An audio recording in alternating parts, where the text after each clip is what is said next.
पानी पेशाब करने के लिए गया और साथियों हाथ तो धो लिए पर मुंह में कूड़ा करना भूल गया। अब कलयुग सोचा राजा नल गलती कर चुका है, अब इसके राज्य में और शरीर में प्रवेश कर देना चाहिए। राजा नल के शरीर में कलयुग का प्रवेश हो गया। अब कलयुग का प्रवेश होते ही राजा नल की बुद्धि काम करना छोड़ दिया। राजा नल को जुआ खेलने का शौक था साथियों, और इधर से दूसरा पासा द्वापर को समझा दिया। क्या? हे द्वापर, राजा नल के छोटे भाई हैं पुष्कर, और तू उससे जाकर के दोनों भाइयों में जुए का खेल शुरू करवा दे। मैं तेरी जुए में जीत करवा दूंगा और राजा नल की हार करवा दूंगा। तो साथियों द्वापर है ना, वो पासों में जाकर के फिट हो गए। और देखिए दूसरा विधि का विधान क्या बन रहा था, सुनिए।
समय ने ऐसा पलटी खाया, समय ने ऐसा पलटी खाया, भाई से भाई भटका।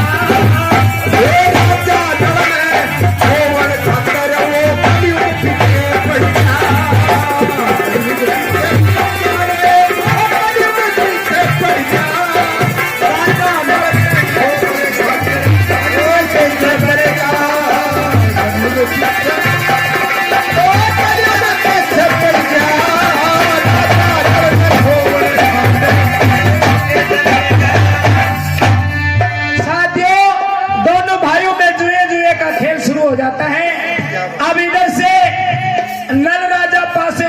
उसके आए काने 3, और जैसे पुष्कर पास से फेंके उसके आए पोबारा 50। राजा नल सब कुछ दाव पे धरता हुआ जा रहा था, जिसमें घोड़े, पैसे, सोने, चांदी, हीरे, पन्ना, यहाँ तक कि राजा नल ने यह भी निश्चय कर लिया कि तुझे और तेरी रानी को भी दाव पर लगा देगा। और क्या हुआ?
कर्म करोड़ा आगे लोगों, कर्म करोड़ा आगे लोगों,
तो बुद्धि काम नहीं कर रही है, पता नहीं कौन से समय के घेरे में आ गए और सब कुछ दाव पर लगाते हुए जा रहे हैं। दमयंती सोचने लगी अब ये तुम्हें भी दाव पर लगाएगा और तेरे दोनों बच्चों को भी दाव पर लगाएगा।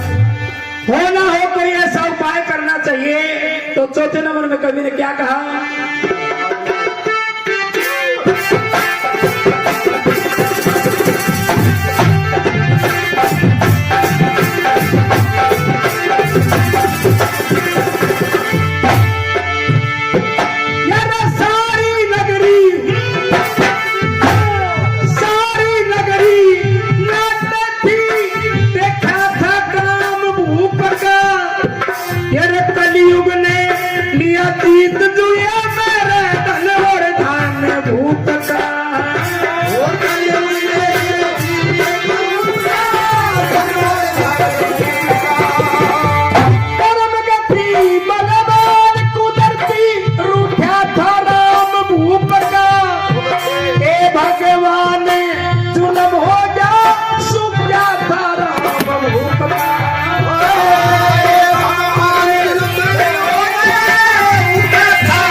समझ में आ रही है आपको?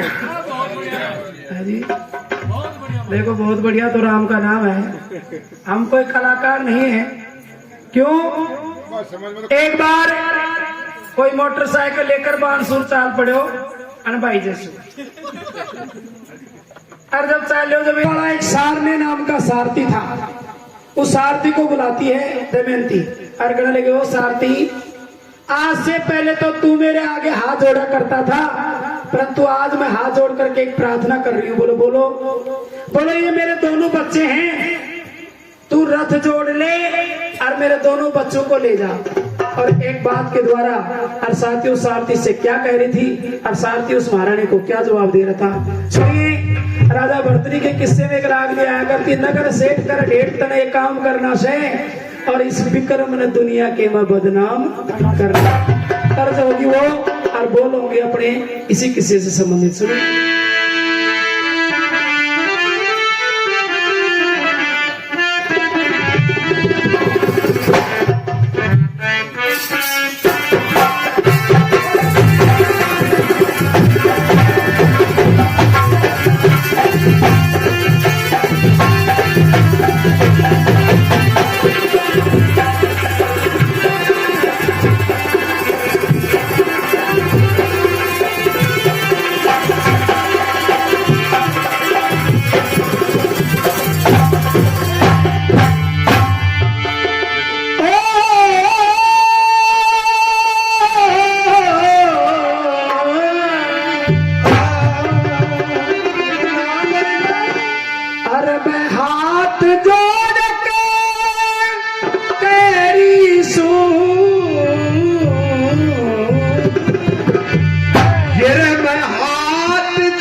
देखो ये गड़ी राजी हो जाए ना, जब वो मेरा श्याणा, वो मेरा तहसीलदार, और जब ज्यादा डिग्री पार कर जाए तो वो मेरा चपड़ासी। अब तहसीलदार बड़ो से चपड़ासी। मैं हाथ जोड़ के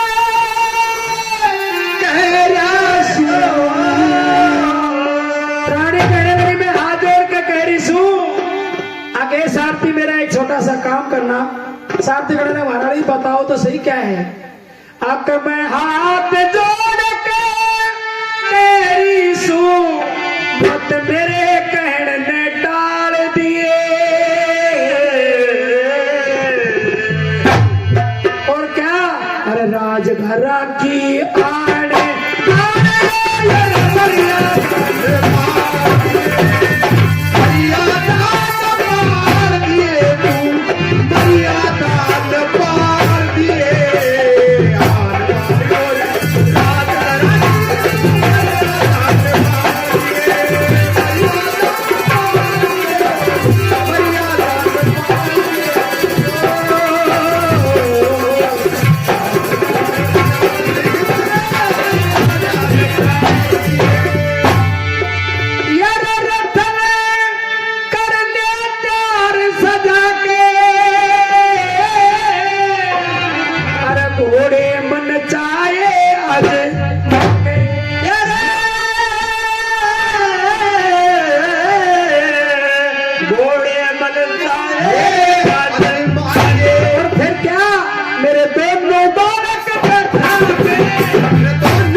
सारथी महारानी क्या काम है?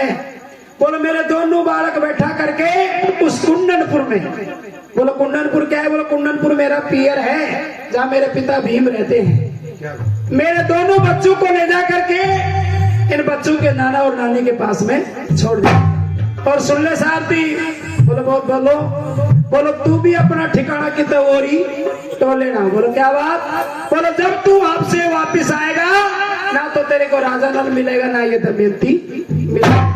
और जब ये बात कही तो सारथी का टसर टसर आंसू पड़ना शुरू हो गया। आज जिसका अन्न पानी हमने रोजाना खाया है, आज मेरे को ये कह रही है कि तू वापिस मत आना। क्या कह रहा था? अरे मन में अरे तू तो धीरज नू धार लिए, अरे मत ना वापिस निगा पलटिए।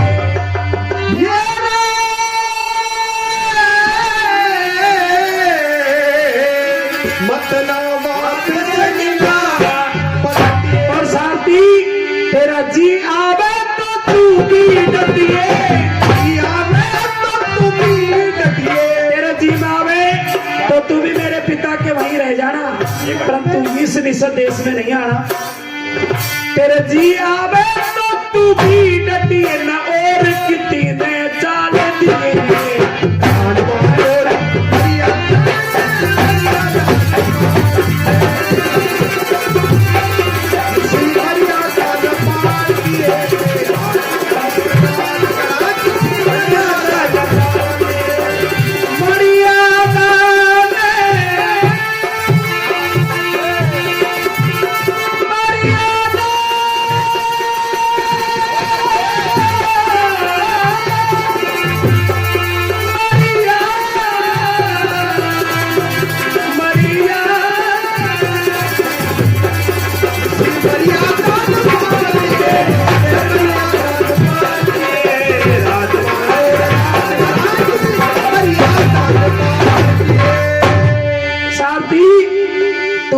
ठिकाना और कहीं तो लेना ना, मेरे बाप के यहाँ रुक जाना। सारथी और जोर से रोना शुरू कर दिया। हे महारानी तू कह क्या रही है? बोलो मैं सत्य कह रही हूँ। क्योंकि राजा नल ने सब कुछ दाव पर लगा दिया है, यहाँ तक राजा खुद भी और मुझे भी दाव पर लगा दिया। अब ना बोलो ना रहेगा बांसुर, ना बजेगी बांसुरी। हे सारथी, अब तू अपना कहीं ठिकाना तो लेना। सारथी ने रोते रोते रथ जोड़ा और साथियों दोनों बच्चों को रथ में बिठा लेता है और कुंडनपुर की तरफ रवाना हो जाता है। अरे जगत में सब ईश्वर की माया, अरे मनुष्य की तो धरती फिरती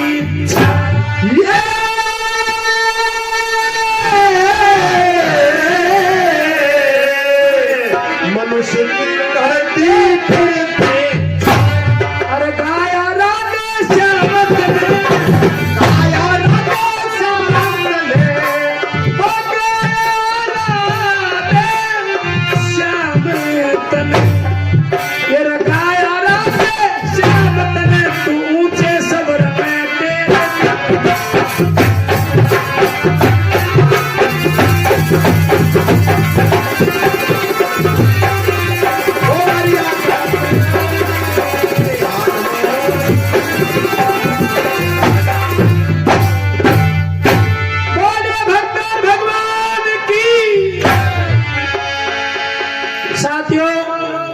सारथी दोनों बच्चों को और रथ में बिठा लिया और कुंडनपुर की तरफ रवाना हो जाता है।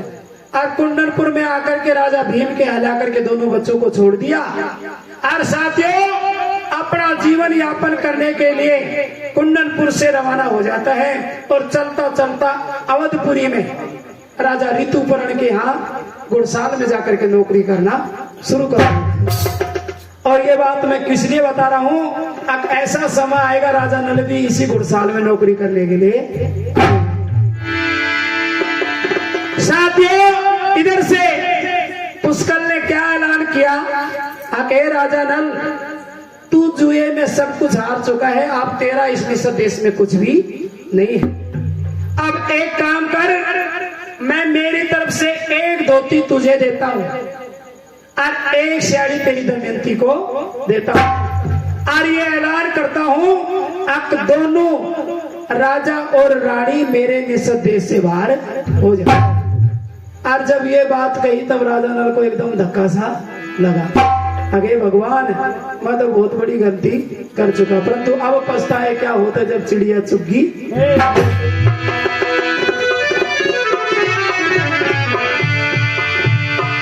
तो साथियों राजा नल के शरीर पर वस्त्र नहीं है, बस सिर्फ एक धोती है और दमयंती ने एक साड़ी बांध रखी है। और जो पल पल जनता की सेवा करता था वही राजा आज भिखारी के रूप में नगरी से बाहर हो रहा था और नगरी के लोग सब अपने ऊंचे ऊंचे दरवाजों से खिड़कियों से राजा नल का वो रोते हुए का मंजर देख रहे थे और कैसे राजा नल मिस्र देश को छोड़ करके जंगल की तरफ राह ले रहा था। सुनिए इस बात के द्वारा।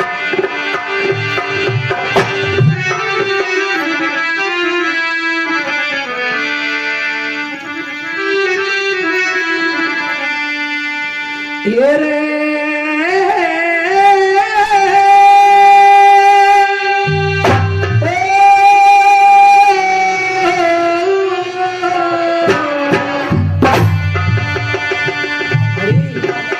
हरी से पूछो ना क्या हो रहा है बरी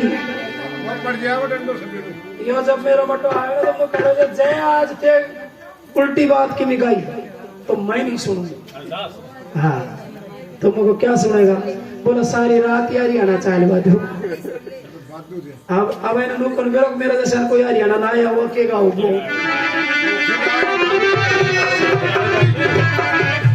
परंतु यह शर्त मेरा जैसा छोटा कलाकार पर तो लगा दिए और क्या पे मत लगा दिए।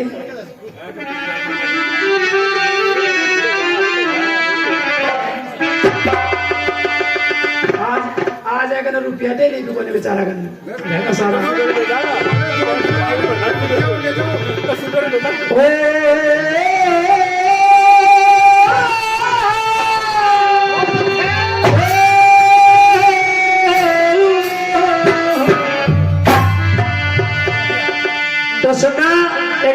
लक्ष्मी चंद की बहुत पुरानी ठेस रागनी आकाशवाणी रोहतक से आया करती कभी।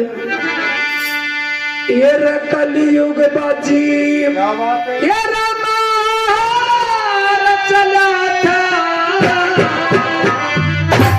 ये कलयुग बाजी ये रामार चला था। अरे राजा हो ये लाचार चला था, अरे महल छोड़ के बाहर चला था, इस जंगल की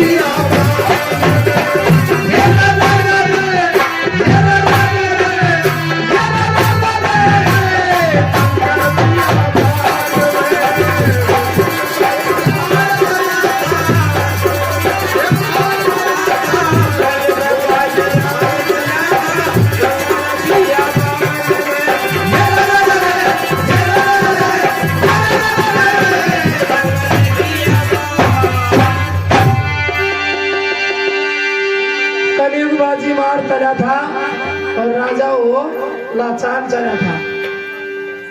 और हमारे लेडीज डिपार्टमेंट भी सारो चालू से बाहर होता।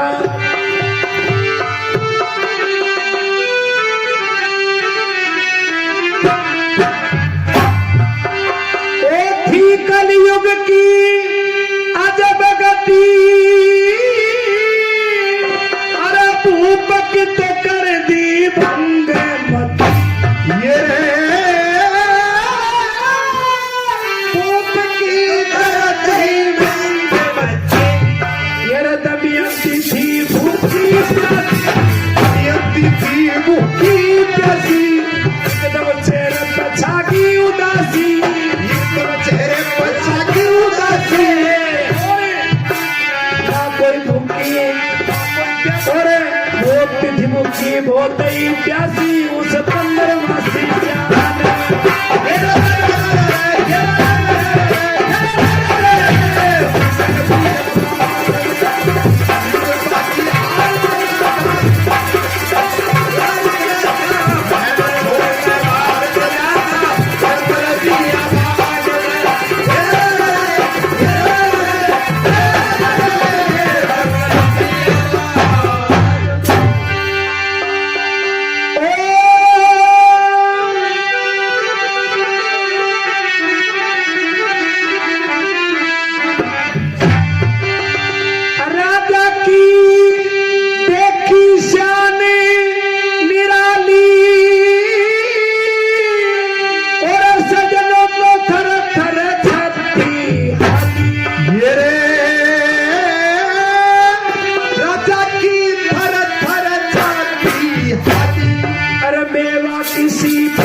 मैं जी ये में आनंद आ रहे है।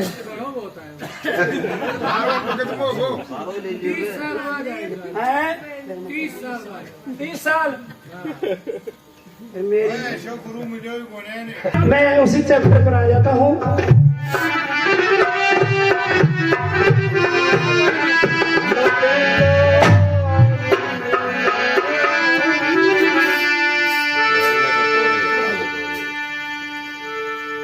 राजा नल और दमयंती दोनों निषद देश से बाहर हो जाते हैं और साथियों काकड़ पर आकर के राजा नल और दमयंती से कहने लगे, दमयंती मेरे साथ में मेरा भाई इतनी अन्याय नहीं कर सकता।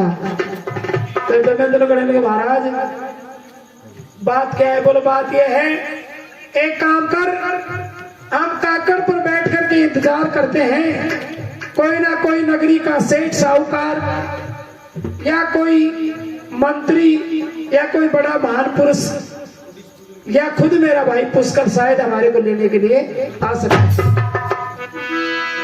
मेरा भाई इतना दगा मेरे साथ में नहीं कर सकता।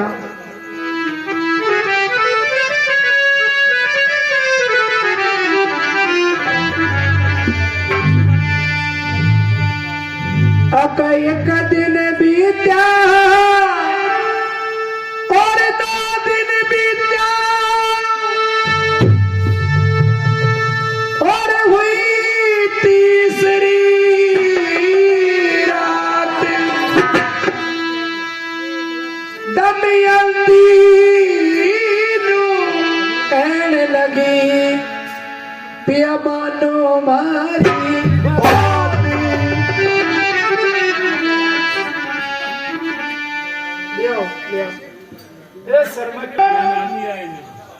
राजा नल से दमयंती कहने लगी, महाराज आप तो कह रहे थे कोई ना कोई लेने के लिए आएगा, पर 3 दिन हो गए या तो कोई नगरी का बच्चा तक भी नहीं आया। हाँ, एक काम करो महाराज, अब बैठे बैठे कब तक इंतजार करेंगे, चलो हमें जंगल बियाबान में चल करके इंतजार करना चाहिए।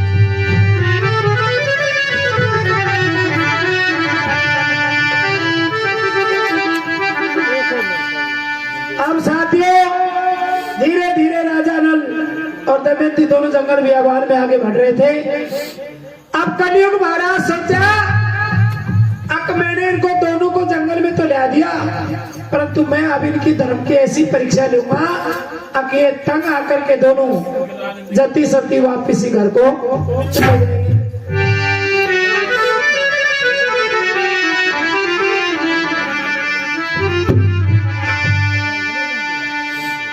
और कलयुग महाराज ने क्या किया, सूर्य को 4 योजन नीचे उतार दिया।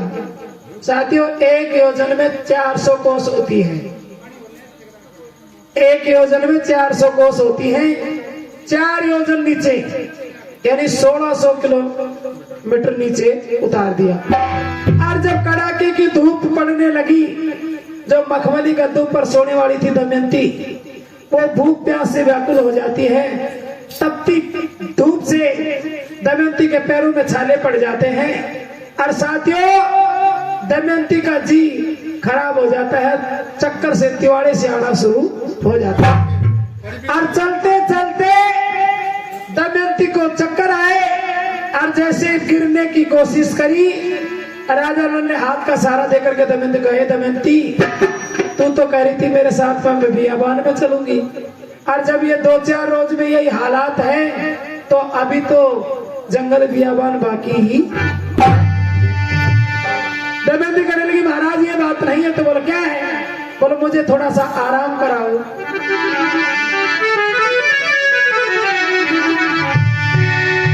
राजा नल पकड़ के दमयंती को एक पेड़ की छाया के नीचे बिठा दिया और साथियों बैठते ही दमयंती निंद्रा से भूख प्यास से व्याकुल थी। छाया में बैठते ही राजा नल का गोडे का सहारा लेकर के दमयंती सो जाती है। साथियों सोने का अंदाज देखो तो जो मखनी गद्दू से सोती थी और दासियां पैर दबा करवा दी थी। आज ना कोई दासी की जरूरत थी और ना ही कोई बिछाने की जरूरत थी, ना ही कोई ओढ़ने की जरूरत थी। और दमयंती सोई इतने में करनी भगवान की होड़ हार बलवान थी, होड़ी हो के होई, और जो विद्वान ने लिख दिए उसे मेट सके ना। इतने में कलयुग महाराज ने क्या चाल चली, छोटे छोटे पक्षी जिनके पंख सोने के समान चमकने वाले थे, राजा नल के सामने से गुजरे। राजा नल सोचने लगा, इन पक्षियों के पंख को यदि मैं निकाल लूं, इन पक्षियों को पकड़ लूं, तो इनके पंख इतने सुंदर हैं, अब इनको बेच करके मैं मेरी रानी का और मेरा पेट गुजारा कर। राजा नल दमयंती को तो धरती मां पर सुला दिया और उन पक्षियों को पकड़ने के लिए पीछे पीछे चल पड़ता। चले तो वो पक्षी एक झाड़ी में जाकर के घुस गए, और झाड़ी में गए तो राजा नल कहते ना, बुरे समय में बुरे ही ख्याल आते हैं। राजा नल सोचने लगा कि ऐसे तो ये पक्षी पकड़ में नहीं आएंगे, तो क्या करना चाहिए। तो राजा नल ने क्या किया,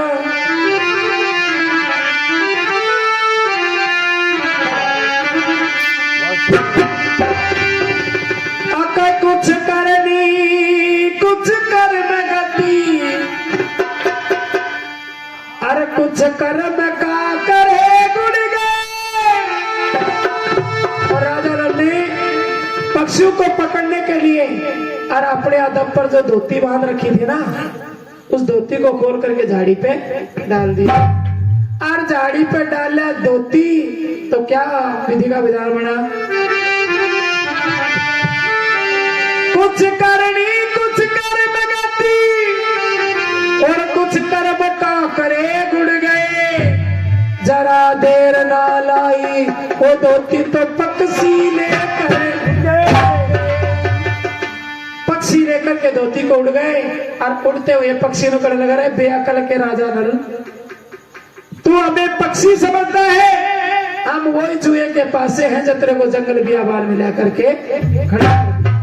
परंतु साथियों, राजा नल अब भी नहीं समझ रहा था कि तेरे साथ में कहानी क्या बढ़ रही है। अब इधर से दमयंती को चेत हुआ, दमयंती रोने लगी, महाराज हे राजा नल कहाँ गए, आवाज लगा रही है, हे राजा नल, हे मेरे पति परमेश्वर कहाँ गए।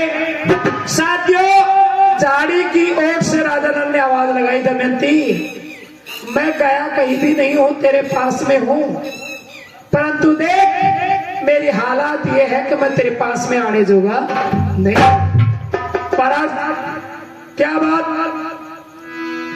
हे रानी, मैं ऐसे ऐसे पक्षियों को पकड़ना चाहता था और मेरे साथ में ऐसी घटना घट गई, अब मैंने अपनी धोती खोल करके झाड़ी पे डाल दी और वो पक्षी धोती को लेकर के आसमान में उड़ गया।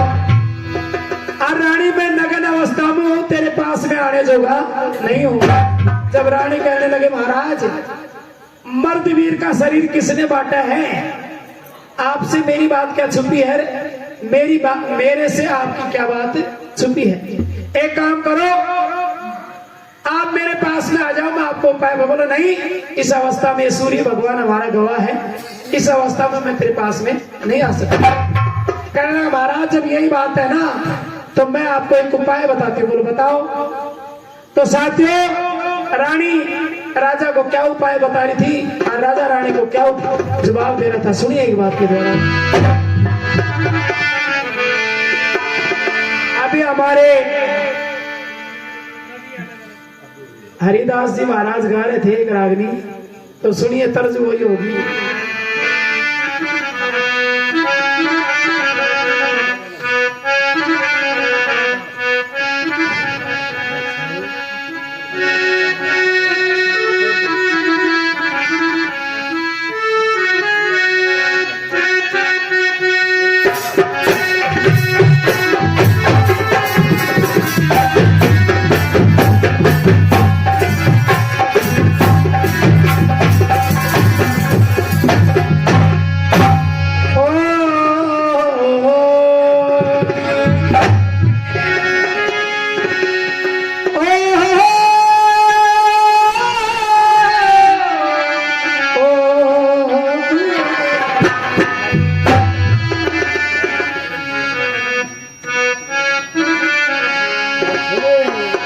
सुना बियाबान में आने अचानक मेरे जीने के पंगा हो गया।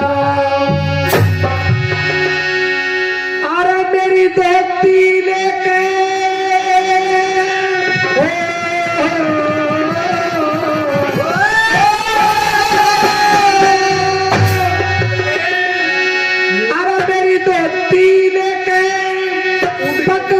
उड़ गए मैं तो जंगल में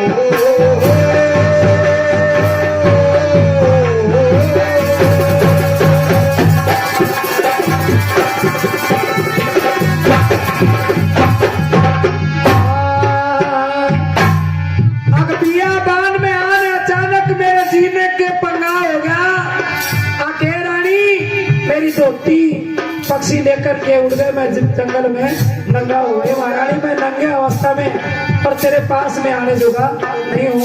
और क्या बोलो रे के पूछेगी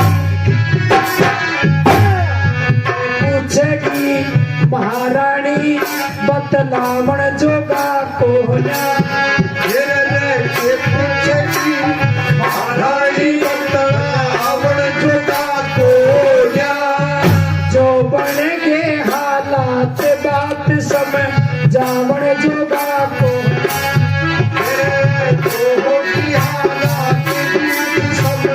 जावण जोगा को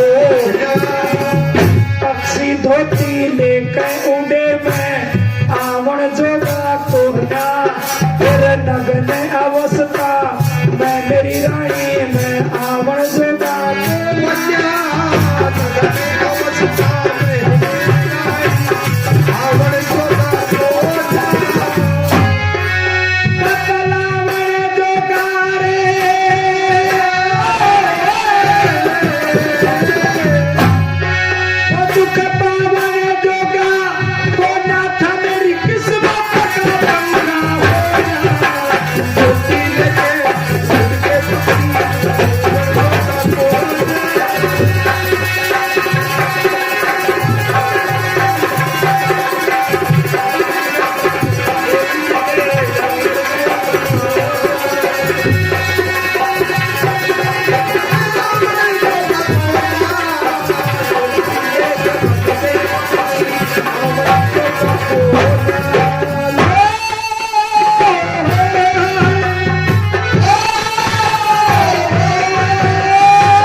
परंतु देखो शर्म आंखों की होती है। बोले हाँ ये तो मैं भी समझता हूँ।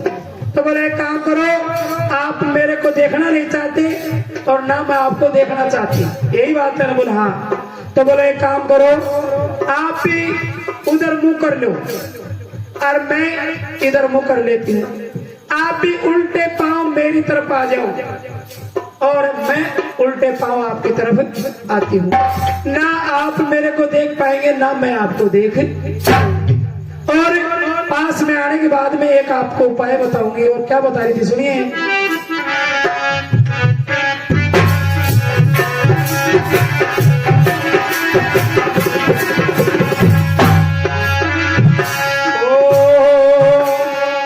पूछेगा प्राणपति मेरी हर न गति बिगाड़। ये पूछेगा प्राणपति मेरी हर न गति बिगाड़ी।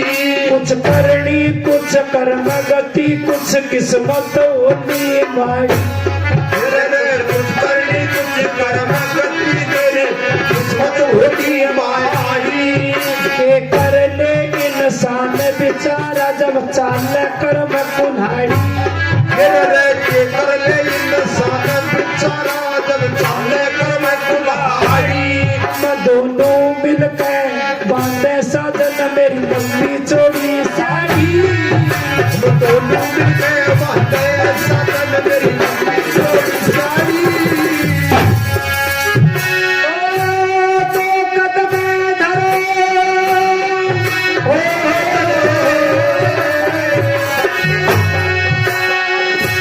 तो कदम धरो अगाड़ी साधन फिर से हारे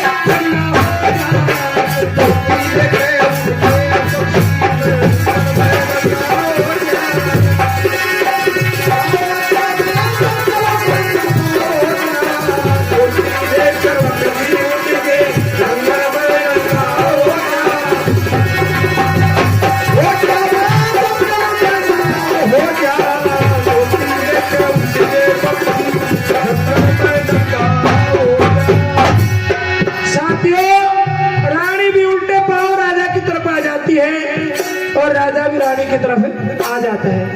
जब पास में आए रानी ने अपनी धोती का एक पल्लू राजा को दे दिया। महाराज एक पल्लू में आप बन जाओ और एक पल्लू में मैं बन जाती हूँ।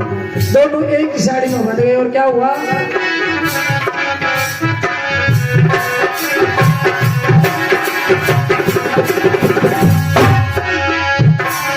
एक साड़ी में बंध गए लोगों राजा और रानी मेरे इस साड़ी में बंधते हैं लोगों राजा और रानी निषद देश का राज छूट गया छूट गई नजर मेरे निषद देश का राज छूट गया छूट गई राजधानी मेरा राजा रोवे रानी रोवे जब हवे लेने से पानी मेरे राजा रोवे रानी रोवे मोहे लेने से पाई अरे ए भगवान जुल्म हो गया मेरा रूपया राम बिना रानी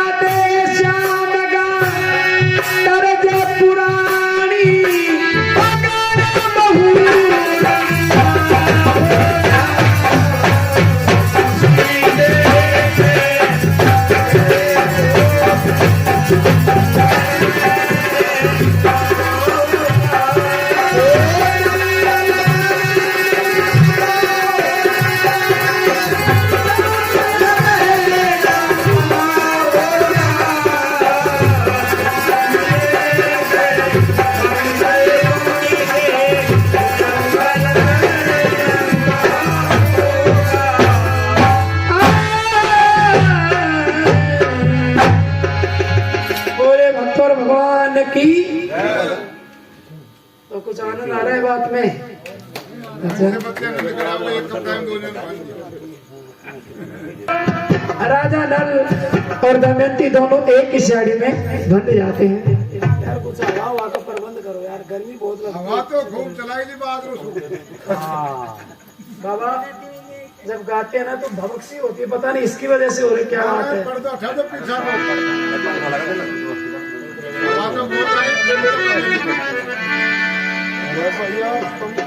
जाते हो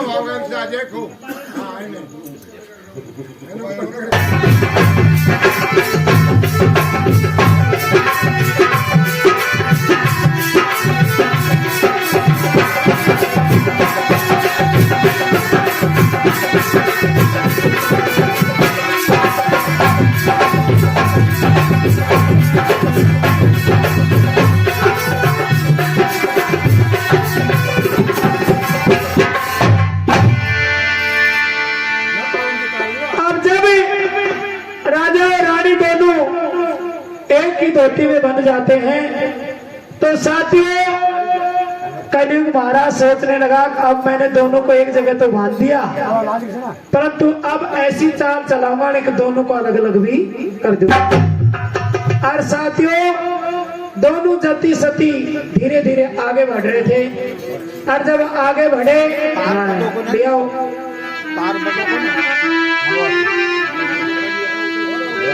राम नाम की लूट है, नर लूटी जा तो लूट, चाय बीच में आ गई, करो 5 मिनट की, देखो 5 मिनट चाहिए।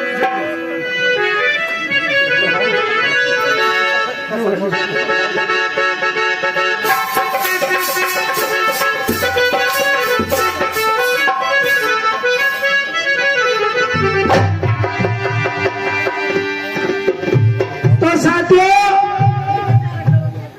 दोनों जति सती जब एक ही साड़ी में बंध गए, कलयुग सोचने लगा अब इनको अलग अलग भी कर देना चाहिए। तो क्या किया, दोनों जंगल बियाबान में आगे आगे चल रहे थे और गहन जंगल में जाकर के क्या कर रहे थे, और एक चोरिया साग पर खड़े हो जाते हैं। राजा लोग कहने लगा दमयंती से, ये दमयंती, ये इधर अवध नगर है और इधर अवंती नगरी है और इधर सामने हमारा निस्सा देश है। और दमयंती, ये जो रास्ता है ना, ये रास्ता ये तेरे पियर कुंडनपुर को जाता है। और जब 3 बार कुंडनपुर का नाम लिया, जब दमयंती भी बुद्धिजीव थी, समझ गए महाराज आप बार बार मुझे कुंडनपुर का रास्ता क्यों बता रहे हैं, कोई ना कोई दाल में काला है।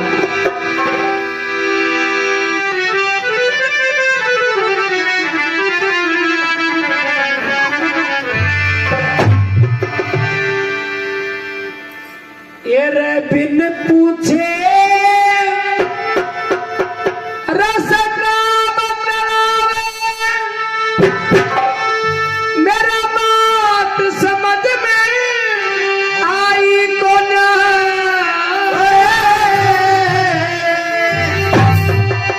मेरा कुर्सा रास्ता कितना जा रहा से चर्चा बने चलाई।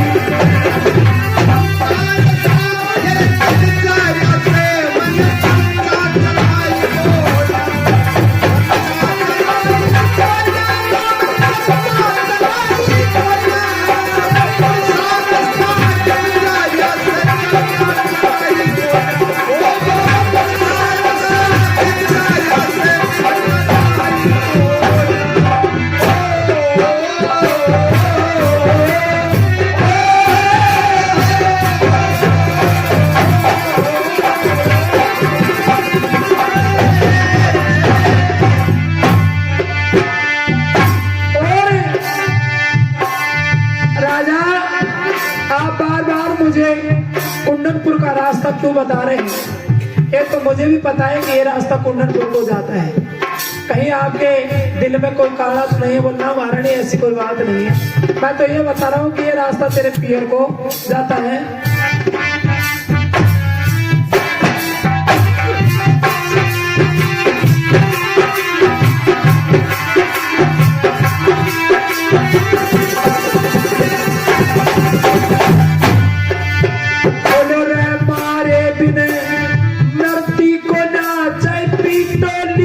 सांप की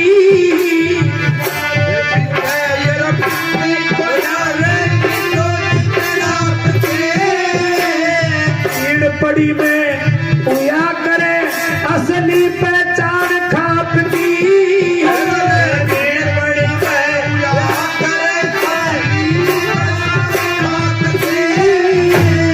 और ये रास्ता है मेरे पियर का, मानो सो बात आपकी।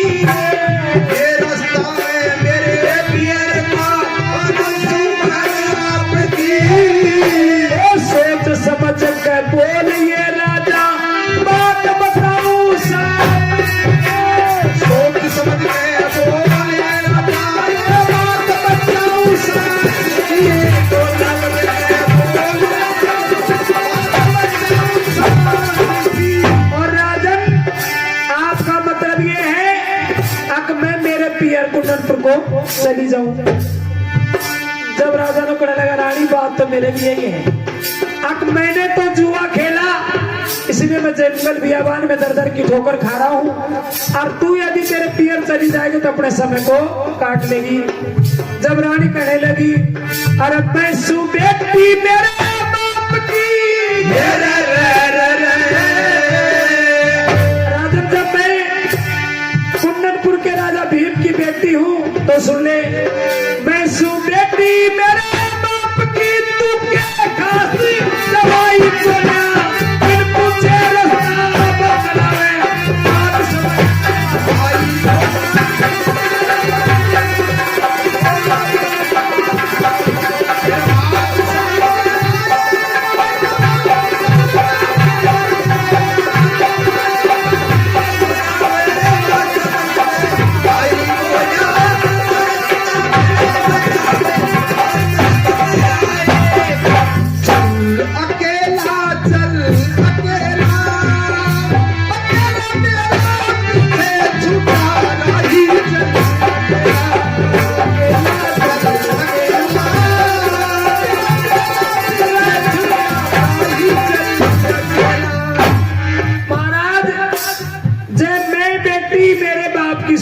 तो तूने भी पोठा पीटा है उसका, तू भी खास दवाई है, तू भी चल, दोनों मेरे बाप के ही चलते हैं, अपना समय निकाल लेंगे। जब राजा ने कहने लगा रानी ये छतरी का धर्म नहीं है कि किसी के दूसरे के टुकड़ों पर जाकर के पढ़ना शुरू कर दे। यदि मेरे को जंगल बियाबान भाग में लिखा है तो मैं जंगल बियाबान में रहूंगा, परंतु कभी किसी के दूसरे के टुकड़ों पर आस नहीं करूंगा।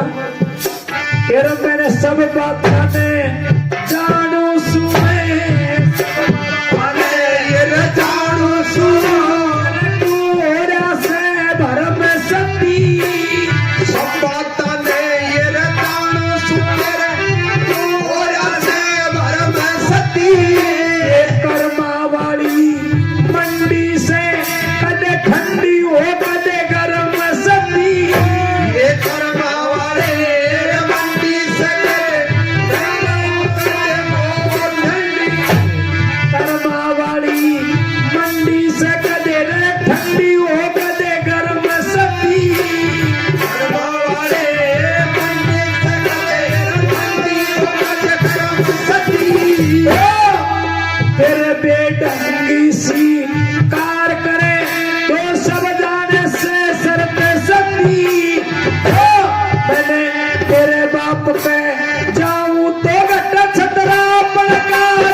परंतु ये मेरे पन्ने में नहीं लिखा है कि मैं किसी दूसरे पे टुकड़ों पर जाकर के पढ़ना शुरू कर दिया।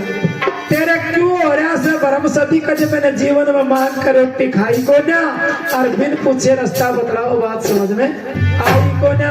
आखिर में क्या कर रहा था,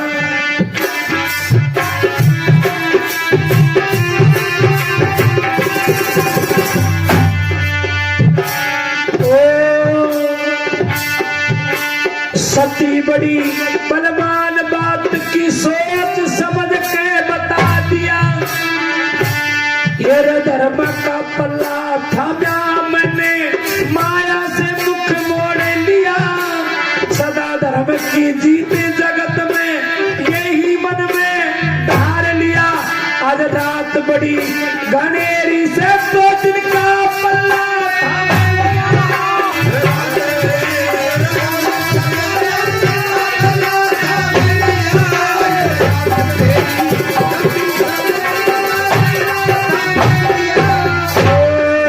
गुरु ब्रह्मचारी गुरु टोलिया गुरु ब्रह्मचारी ने टोलिया सतगुरु का ढोल पूछे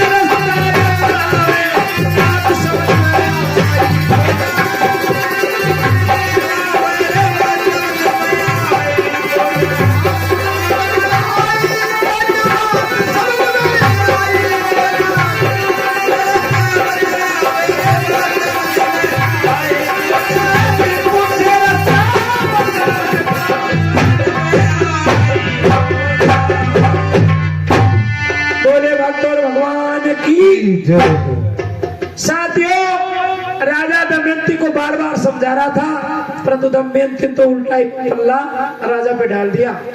आगे मैं यही बात है कि मुझे छोड़ करके आप मेरे बाप को भेज रहे हो, तो जब मैं मेरे बाप की बेटी होगी तू के खास जवाई को तू भी चल। जब राजा सोचने लगा मैं तो इसको समझा रहा हूँ, मैंने उल्टी प्लेटे में ले ली है। परंतु राजा कहने लगा रानी यही बात है तो चलो हमें जंगल बियाबान में आगे बढ़ जाना चाहिए। अब साथियों, दोनों जति सती आगे चल रहे थे। कलयुग ने क्या किया, भयंकर तूफान चला दिया और भयंकर तूफान से पक्षी के पंख टूट टूट करके गिरने लगे, पेड़ टूट टूट करके गिरने लगे।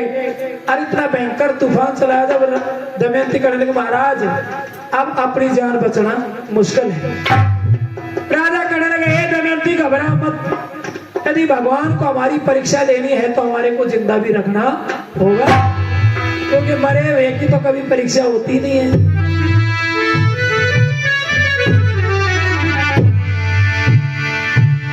अब दोनों जति सती जैसे बिजली का चमका सा पड़ा, राजा को एक खंडर सा मकान दिखाई दिया। राजा लड़कने लगे दमयंती ये सामने कोई खंडर सा मकान है, हम चलते हैं या विश्राम कर लेते हैं। दोनों जति सती बिजली के चमके से देखते देखते उस खंडर मकान में चले जाते हैं और एक दीवार का सहारा लेकर के दोनों बैठ जाते हैं। अब बैठते ही दमयंती की तो वही कहानी, थकी हुई थी, बैठते ही और सो गई।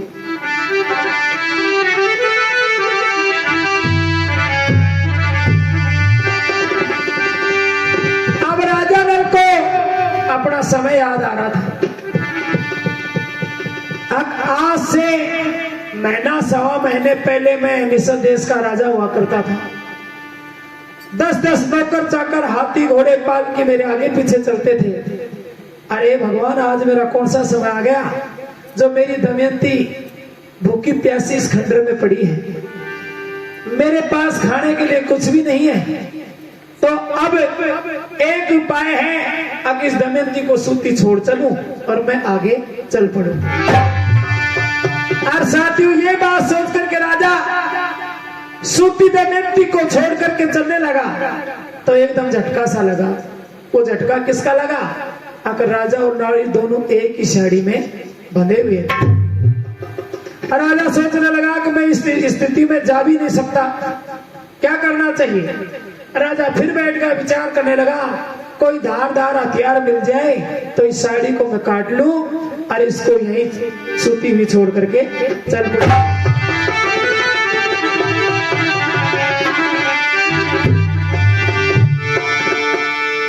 इतने में भगवान ने, क्योंकि कलयुग तो पीछे पड़ ही रहा था, कलयुग सोचने लगा अब राजा कंगार पर पहुंच गया है, अब इसको कोई ना कोई उपाय देना चाहिए। तो साथियों बिजली के चमके से में एक चमकती हुई तलवार राजा को सामने दिखाई। राजा ने हाथ बढ़ा करके वो तलवार हाथों में ली और क्या किया, आधी साड़ी काट ली और सूती रानी को छोड़ करके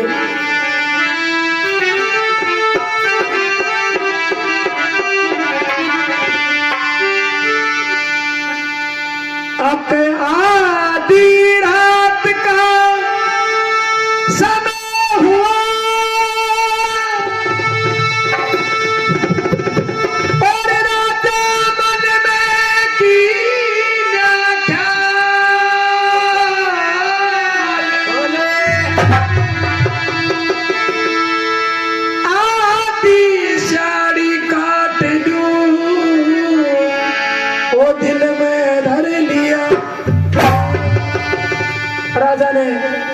वो तलवार उठाई और आधी साड़ी काट ली और काट करके और रानी को सुती छोड़ करके जब चलने लगा, जब राजा को विचार अरे राजा बड़ी अन्याय कर रहा है, अरे जो दमयंती तेरे पीछे देवता तक को भी तज करके तेरे पीछे आई थी, आज राजा बड़ी अन्याय कर रहा है जंगल बियाबान में अकेली को छोड़ करके। परंतु तेरा क्या जाता है, बड़े बड़ों ने छोड़ दिया। धर्म के कारण राजा हरिश्चंद्र ने अरे तारा से मुखड़ा मोड़ लिया, भरी सभा में पवन भूप ने अदना से नाता तोड़ दिया। जब बड़े बड़ों ने छोड़ दिया तो तेरा क्या जाता है, तू भी छोड़ दे। और क्या, भरी सभा में उस वाल्मीकि ने और ईश्वर से नाता जोड़ लिया, और भरी सभा में उस द्रौपदी सुता ने भी श्री कृष्ण से नाता जोड़ लिया। जब ऐसे ऐसे में कष्ट पड़ा ना, जिन्होंने भगवान को याद किया, और भगवान ऐसी शक्ति है जिसने हर पग पग पर भगत का कल्याण किया, तो आज मैं भी छोड़ चलूं तो ठीक रहेगा। और राजा रानी को वही सुनती छोड़ देता है और आगे चल पड़ता है।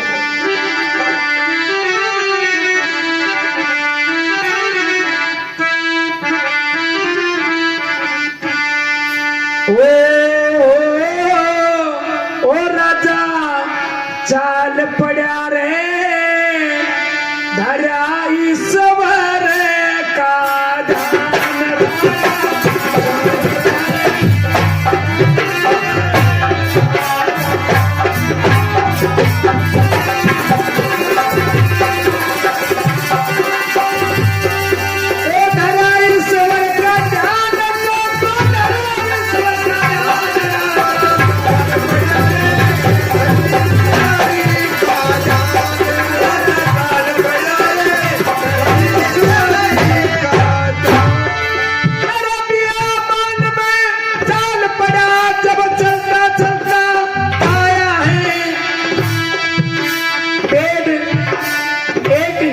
के बीड़े बीच में ऐसा चमत्कार पाया है, कर्कट कथा सर पे वो सजनों जड़ता ही समय पाया है।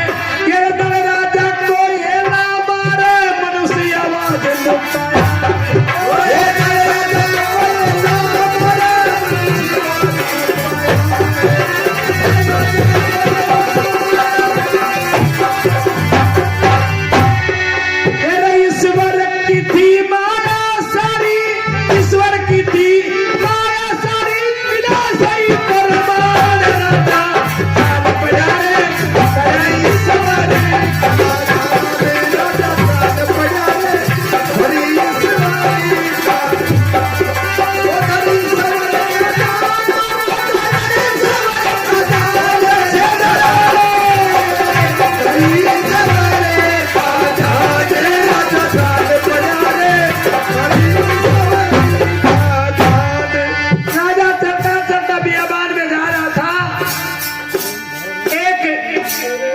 इसके बीड़े के बीच में एक सर्प देवता जल रहे हैं, और सर्प को जलता हुआ मानी आवाज में सर्प आवाज लगाता है, राजा नल कहीं आप जंगल बियाबान में आए हो तो मेरी रक्षा करो, मैं अग्नि से जल रहा हूं। आवाज सुनी थी नर राजा,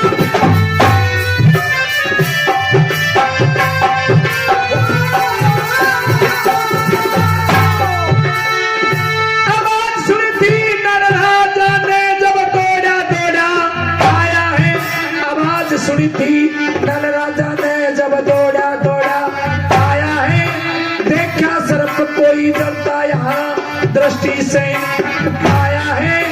ए ईश्वर तेरी लीला नारी ऐसा भेद रचाया है, कैसे बचाऊं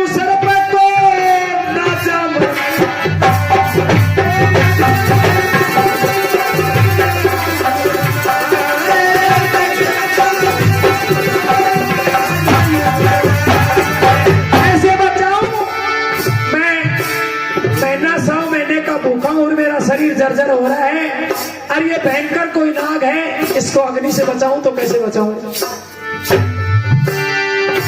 वो सोमवार में जब आए थे, सोमवार में जब आए देवता उनका किया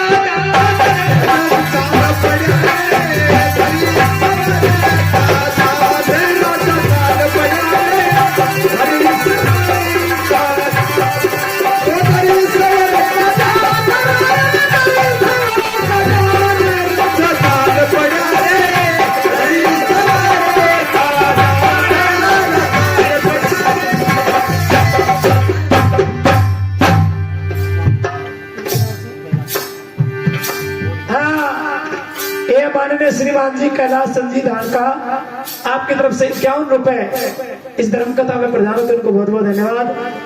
अब करकोटक ने कहा गया राजा नल मेरी रक्षा करो।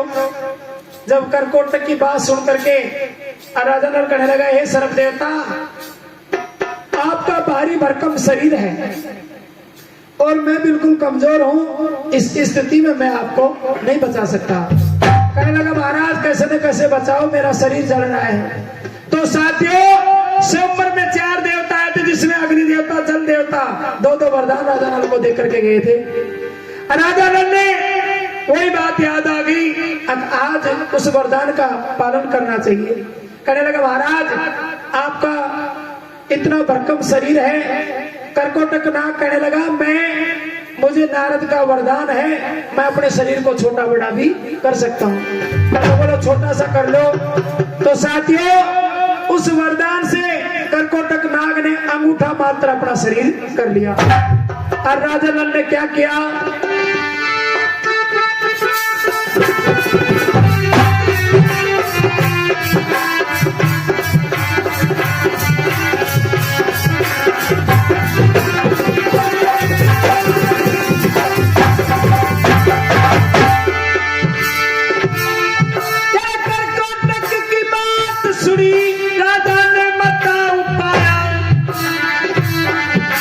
करकोटक की बात सुनी राजा ने बताऊ पाया, उंगली में उठा के सर्प को अग्नि से बाहर लाया।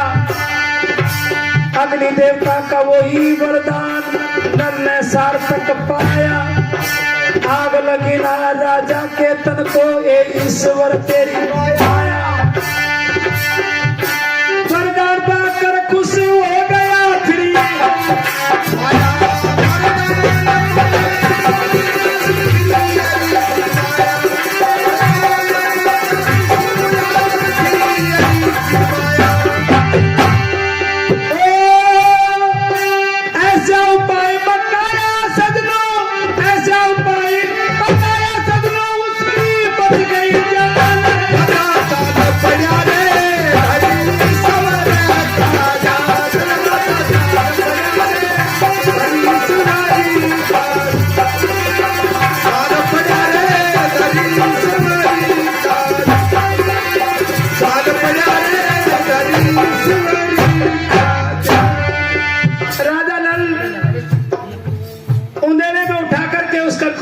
को बाहर ले आता है।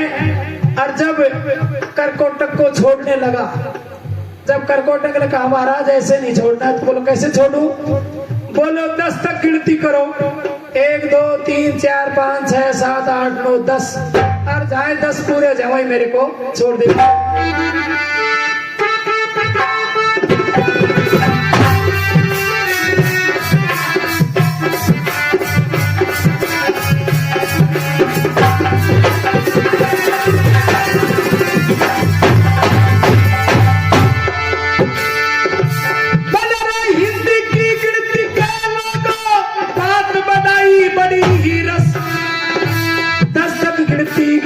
तुम राजा आज बताओ ऐसा यश, बोलो विधि का विधान सदनो बोली मैं बन जा शेरस।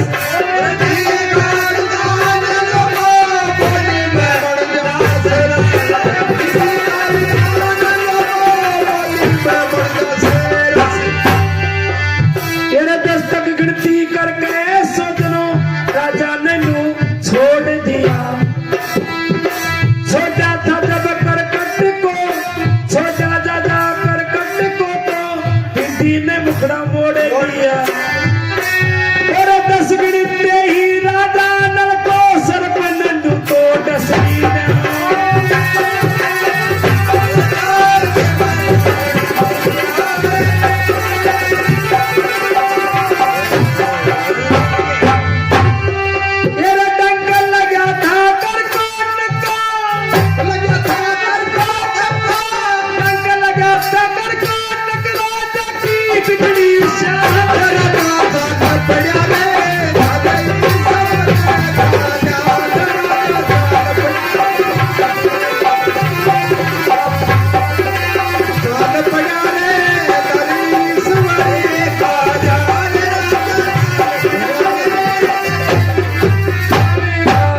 वहाँ तो सारी आ जाए ओ आज आए जाएगी समझ सारे राजा नल उस करके तक के चंगुल में आ जाता है और इधर से दमयंती के 4 बजे जब आँख खुली, जब दमयंती रोवे, हे भगवान आज कालिया की तरिया को रोवे दियो। रोज भाई हाँ क्या हुआ हाँ आज कालाड़ी तो बहुत बुरी तरह से रोवे छे। एक बार कहीं रोज बता वो कोई तीर्थ करवा चाल पड़ा